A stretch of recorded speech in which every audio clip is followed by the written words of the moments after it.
Hola.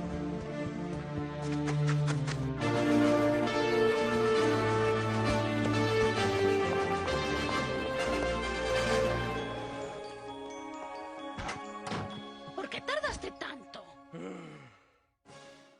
Bueno, ahora vamos a hablar de la biología como ciencia histórica. Según Hawking, hay 7 estilos para hacer ciencia. Tenemos la matemática, la experimental, modelización analógica, estadística, taxonómica, histórico genético y por último la de laboratorio. Como pueden ver, la biología es una ciencia histórica, pero no es histórica exclusivamente, ya que hay otras formas también de hacer biología. ¿Por qué se le ha atribuido a la biología o ser una ciencia histórica? Pues en primer lugar empezamos con Lamarck. Lamarck fue el que inició con la biología como ciencia histórica, separando los minerales de los organismos. Luego de Lamarck vino Darwin, el cual nos habla sobre la selección natural y por ende la contingencia histórica. Significa que los procesos evolutivos no están guiados por leyes inmanentes. Esto nos permite entender la imprevisibilidad y la irrepetibilidad de estos procesos. Como analogía, si nos devolviéramos en el tiempo, la evolución sería totalmente diferente. Es decir, que no hay un proceso lineal que nos lleve a esta complejidad, sino diversas trayectorias históricas que conducen a diferentes manifestaciones de esta complejidad. Ahora bien, si estamos hablando de la biología como ciencia histórica y dando razón de que hay más estilos de hacer biología, además de la teoría de Darwin sobre la contingencia histórica y la selección natural, es para hablar sobre Don Chomsky. Don Chomsky, nada en biología tiene sentido si no es a la luz de la evolución. El autor nos dice que esto en realidad es una visión reduccionista, convirtiéndose así en un dogma. La biología no tomó un curso histórico sino hasta la época de Darwin, con su teoría de selección natural. También la teoría de evolución se dio gracias a avances en diversas áreas, muchas de las cuales hacen parte de las ciencias naturales y no solamente de la biología. Muchos de estos avances dentro del campo de la teoría evolutiva fueron la taxonomía, la paleontología, la embriología, la anatomía comparada y también la bioquímica.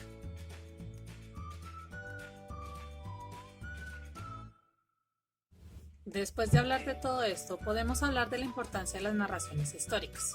Como ya habíamos dicho, Darwin innovó en la forma de proceder, creando una nueva metodología.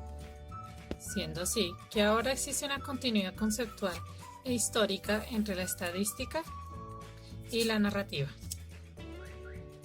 que antes eran opuestas, cuantificable y subjetiva, ahora son complementarias.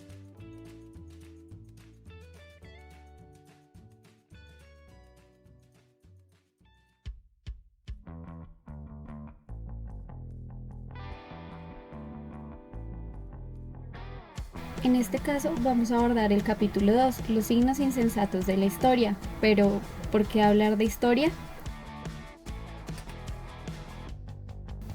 La historia nos mostrará nuestro pasado, el porqué de nuestro presente y de nuestro futuro. Para esto abordaremos 3 pequeños ejemplos. En primer lugar, la historia de las palabras, como aguacate. ¿Saben qué significa? Aguacate proviene de una antigua lengua mexicana que significa testículo.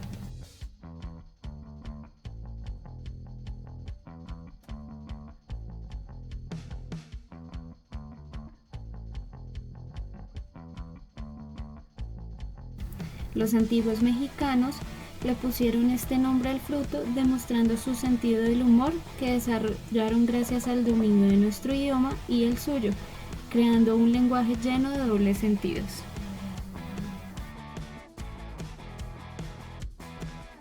Como segundo ejemplo, abordaremos la evolución, específicamente los órganos vestigiales, que son ciertas estructuras que se mantienen en algunos organismos, pero que han perdido su funcionalidad. Pero entonces, ¿por qué existen si no tienen función alguna?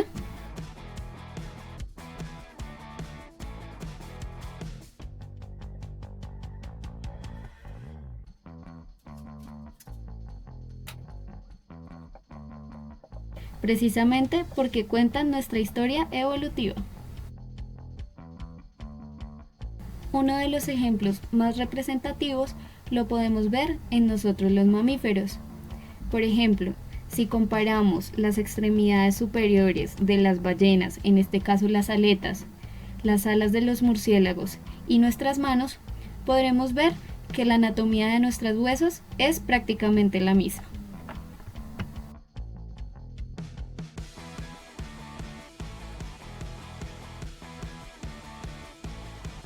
Finalmente, tenemos como ejemplo los descubrimientos a lo largo de la historia de la biología.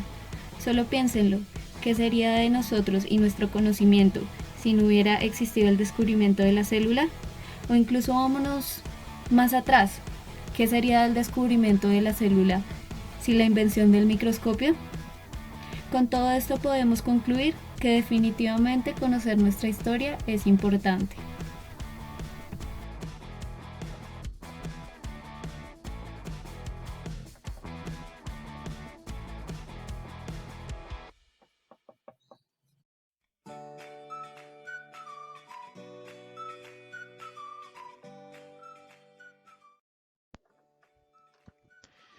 Uno puede pensar que la mejor prueba de la evolución reside en aquellos ejemplos exquisitos de adaptación óptima producidos por la selección natural, por ejemplo, la perfección aerodinámica de una pluma o la imitación intachable de los insectos que se parecen a las hojas y a los palitos. Darwin reconoció que la perfección no puede proporcionar evidencia para la evolución, y en realidad las disposiciones extrañas, las soluciones singulares, constituyen la verdadera prueba de la evolución. Mer demostró cómo Darwin se refería a las partes orgánicas y las disposiciones geográficas que menos tenían sentido.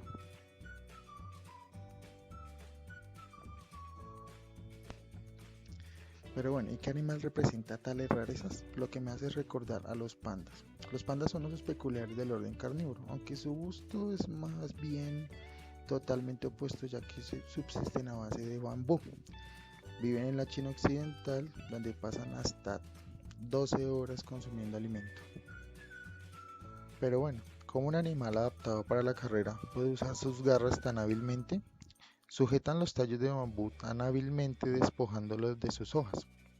El panda posee aparentemente un dedo, aunque anatómicamente no lo es. En realidad es un hueso llamado sesamoide radial, el cual está debajo de una almohadilla de la pata delantera, cuyo tamaño es casi igual al de los dedos verdaderos, siendo una parte anatómicamente remodelada para una nueva función que le ha funcionado bastante bien.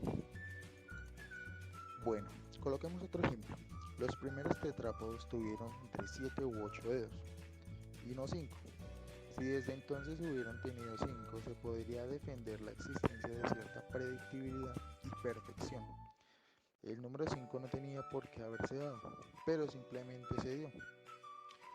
Otras configuraciones podrían haberse dado, pero 5 funciona lo bastante bien. Bueno, y todo esto es para explicar los procesos de la contingencia evolutiva. Aunque un órgano no puede haber sido formado originalmente para un propósito en específico, ahora sí sirve para este propósito, y se puede decir justificadamente que ha sido elaborado para tal fin. La contingencia como un elemento importante en la evolución, un gozo y una maravilla, una serie de acontecimientos tan curiosos que probablemente no volverían a producirse nunca, pero el haber sucedido tiene un sentido supremo.